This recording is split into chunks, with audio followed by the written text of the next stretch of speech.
I was sitting at my kitchen table, helping my kids with their homework, sipping my coffee, and at that exact moment, my blood pressure was 190 over 120, and I felt completely fine. I had no headache, no pain, no alarm going off inside my body. That right there was the most dangerous moment of my entire life, and I was completely unaware of it. I want you to picture me about 3 years ago. I was 38 years old. I was a working mom, balancing a full-time job, raising 2 kids, managing a household, and somehow still trying to find time for myself in between all of it. I was not someone who ignored her health on purpose. I cooked meals at home most nights. I went on walks when I could. I stayed away from cigarettes. By every normal measure, I looked like a healthy, busy American woman just doing her best every single day. But here is the truth that nobody talks about enough, especially when it comes to women. High blood pressure does not send you a warning. It does not tap you on the shoulder and say something is wrong. It builds quietly, day after day, week after week, month after month. While you are grocery shopping, while you are dropping the kids off at school, while you are answering work emails, it is building. Until one day the damage is already done and you never even felt it coming. That is exactly what happened to me. And if you are watching this right now, I need you to stay with me, because what I am about to share with you may be the most important health conversation you have had all year. This is the part that still bothers me the most. And I really need you to pay close attention here, because there is a strong chance you might be experiencing some of these same things right now and brushing them off just like I did. About a year before my health crisis, I started getting these headaches. Not intense, not unbearable, just this dull, steady pressure right at the back of my head, mostly in the mornings. Numb. I told myself it was because I was stressed. I was running a household, managing deadlines at work, barely sleeping more than 5 or 6 hours a night. Of course, I had headaches. That just felt like the price of being a busy woman in this season of life. I also noticed I would feel a little lightheaded when I stood up too quickly from the couch. I would feel slightly short of breath climbing just one flight of stairs, which I dismissed as being out of shape. Sometimes my vision would go slightly blurry for just a moment when I bent down to pick something up off the floor. Each one of these moments, on its own, seemed like absolutely nothing. But together, they were my body sending me signals in the only way it knew how, and I kept silencing them without a second thought. Here is something I need to be completely honest about. I had not had a proper checkup for myself in over 3 years. 3 years. And the reason is one that I think a lot of women watching this will understand immediately. I was so focused on taking everyone else to their appointments, my kids to the pediatrician, my mother to her follow-ups, my husband to his annual physical, that I kept putting my own health at the very bottom of the list. We do this as women. We are caregivers by nature. We are taught to make sure everyone around us is okay before we stop and check on ourselves. And somewhere in between caring for everyone else, I completely stopped caring for me. I told myself I would schedule my checkup after this busy season passed, after the holidays, after the school year ended, after things settled down. But here is what I did not understand then. High blood pressure earns its nickname, the silent killer, for a very real reason.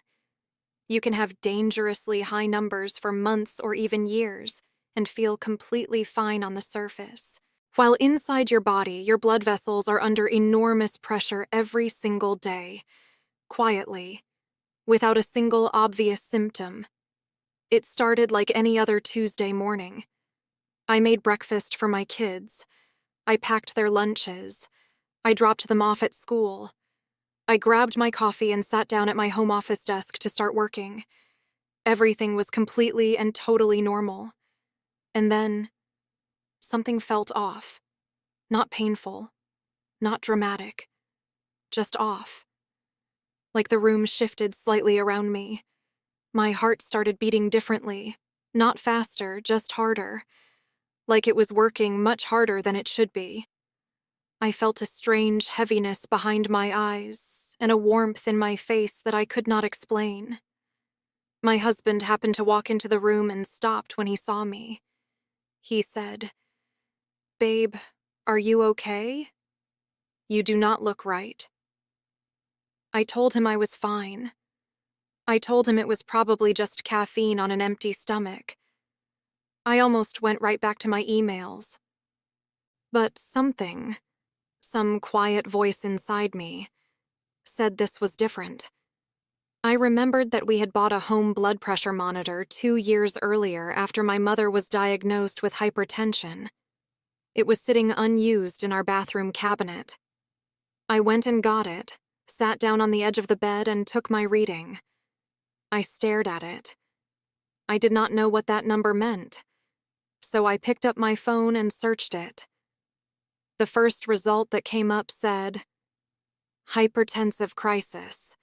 Seek emergency medical attention immediately." My husband drove me to the emergency room. As I found out later, I should never have waited as long as I did to take that reading in the first place. At the emergency room, the medical team ran a full evaluation: heart monitoring, blood work, a complete physical assessment.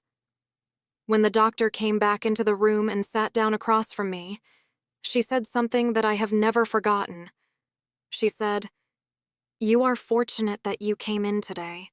At these blood pressure levels, the risk of a stroke or a serious cardiac event was very real. And the most frightening part is, many women in your situation feel no different than they do on a normal day. And then she explained it to me in a way that finally made it real. She said, "Think of your blood vessels like the pipes in your home. High blood pressure is like forcing water through those pipes at far too much pressure, day after day. You cannot see the damage from the outside, but on the inside, the walls are weakening constantly." She also told me something that genuinely surprised me. High blood pressure does not only affect the heart, it simultaneously damages the brain, the kidneys, the eyes, and the arteries throughout the entire body. My kidneys were already showing early signs of strain. I had been walking around for potentially months while my body was quietly being damaged, and I had no idea.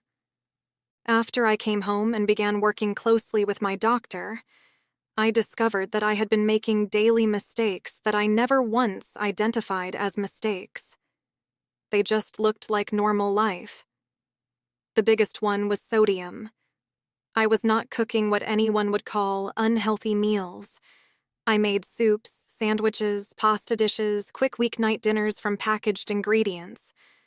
But all of those convenient, time-saving foods that busy moms rely on are loaded with hidden sodium.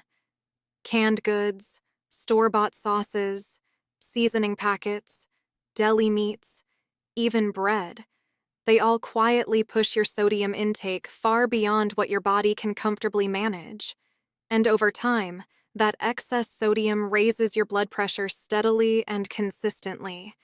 The second issue was how much I was sitting. Between my desk job and evenings on the couch helping with homework and watching television, I was sitting for sometimes 9 or 10 hours a day. Extended sitting stiffens blood vessels and keeps blood pressure elevated even when you are not stressed or physically active. My doctor told me that a gentle 20-minute walk every single day does more measurable good for blood pressure than 2 tough workouts per week. And then there was stress. As a working mother carrying the mental load of an entire family, I was carrying more stress than I ever acknowledged. And I was managing it the way many of us quietly do, with late nights, skipped meals, emotional eating, and never truly resting even when I sat down. I am not going to sit here and offer you a quick fix, because there is not one. What worked for me was not complicated or extreme. It was honest, consistent, and sustainable. I started paying close attention to the sodium content on every food label before it went into my cart. I aimed to stay under 1,500 milligrams of sodium per day, which sounds strict, but once you know what to look for, it becomes a habit quickly. I started taking a 25-minute walk every morning before my household woke up. Just 25 minutes in the quiet of the early morning before the demands of the day began. It became the part of my day I protected the most. I also bought a reliable home blood pressure monitor and began checking my numbers every morning. Watching those numbers respond to my daily choices gave me a sense of control and awareness I had never had before. It turned my health from something abstract into something I could actually see and manage. And I had a very open conversation with my doctor about medication. There is a belief, especially among women, that needing blood pressure medication is something to be embarrassed about or that it signals a personal failure. That belief is simply not accurate.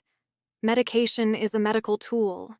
It is not a life sentence, and it is not a reflection of how hard you have or have not tried. I used it to bring my numbers to a safe range while my lifestyle changes took root.